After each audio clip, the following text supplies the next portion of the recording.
ফিরে এলাম বিরতির পর। আপনারা দেখছেন নিউজ ভ্যানগার্ড। চোখ রাখছি আমরা আজ শ্যামা কালী পূজার অবশ্যই রাতে কিভাবে পুজো হচ্ছে সেই দিকে। এবার চলে যাব ধর্মনগরের পাশাপাশি আমরা কদমতলা চুরাইবাড়িতে কেমন হচ্ছে শ্যামা কালী পূজা সেই দিকে আমরা একটু চোখ রাখব।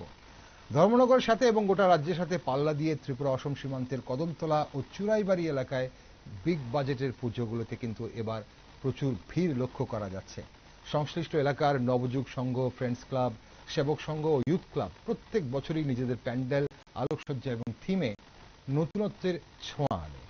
অন্যদিকে কদমতলা স্কুল মাঠে নবযুগ সংঘের এবারের থিম বাজেট প্রায় 15 লক্ষ টাকা। প্রতি 15 বছরের ঐতিহ্যবাহী এই পুজোতে 21 এবং 22 অক্টোবর থাকবে সাধু অঘরীদের নৃত্য বলে জানা যায়। কি বলছেন ক্লাব কর্তৃপক্ষরা, চলুন আমরা শুনে নিই। এবারের মূলত আমরা আমাদের যে পুজোটা রয়েছে সেটা আমরা 15তম বর্ষ আমাদের। সেই 15তম বর্ষ হিসেবে আমরা অনেকটা বড় বাজেটের পুজো এবার হাতে নিয়েছি। প্রায় ধরতে পারেন আপনি 15 লাখ টাকার মতো আমাদের বাজেট রয়েছে। এটা একটা আপনি যেটা দেখতে পাচ্ছেন পেছনে প্যান্ডেল যেটা রয়েছে এটা কাল্পনিক থিমের আদলে, যে থিমটার নাম হচ্ছে মায়ের আগমনী।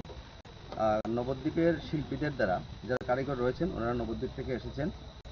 অত্যন্ত স্বনাম।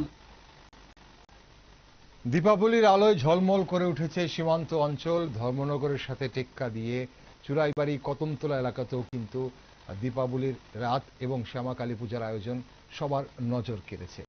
আমরা রাজ্যের অন্যান্য প্রান্তীয় চোখ রাখবো। আপনার সঙ্গে থাকুন, দেখতে থাকুন নিউজ ভ্যানগার্ড।